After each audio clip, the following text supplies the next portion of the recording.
weli ma fahmin ma isbedeleen mise waxaa soo baxday xaqiiqadoodii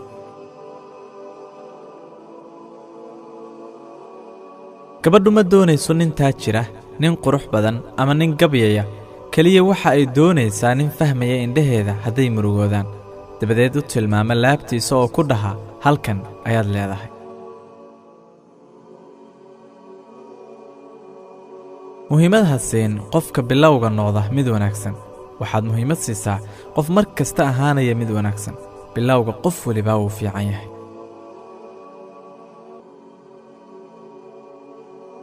jacaylku waa sida imtixaankaas oo dadka oo dhan ay u degdegayaan gelidiisa iyagoon waxba soo akhriyin natiijadana ay yar tahay cidda ku guulaysata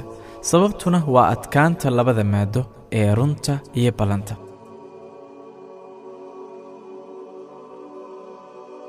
waxaan akhriyay kitaabka dumarka xaraf laakiin waxaan weli jaahil ka ahay waxa ku dhex wareegaya madaxa dumarka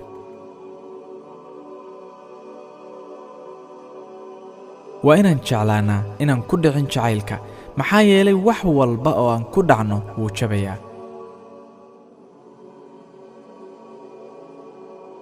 wuxuu yidhi nazaar qabaani sidoo kale way fududahay inuu wiil u dhinto gabadh daraaddeed laakiin way adag tahay inaad hesho gabadhii mutaysan lahayd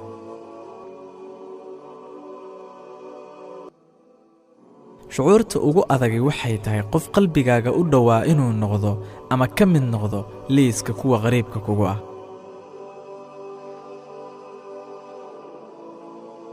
ha igu jeclaan indhahaaga waxaa laga yaabaa inaad hesho mid iga qurux badan laakiin igu jeclow qalbigaaga maxaa yeelay qalbiyadu isma shaabahaan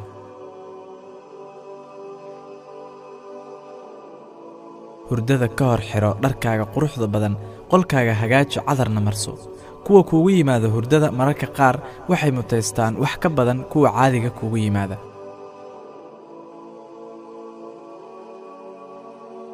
qofka gala magaalada jacaylka wuxuu ka soo noqdaa isagoo carruura oo wax walba jecel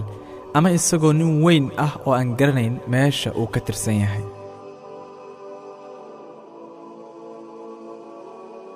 ha ka baqan inaad xiriir la samayso gabar awood badan waxaa imaan doonta maalin ay iyadu noqoto ciidanka keliya ee aad haysato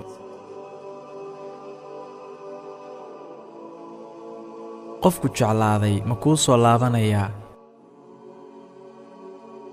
qofka ku jeclaaday kaama tegaya saaxiib marka horeba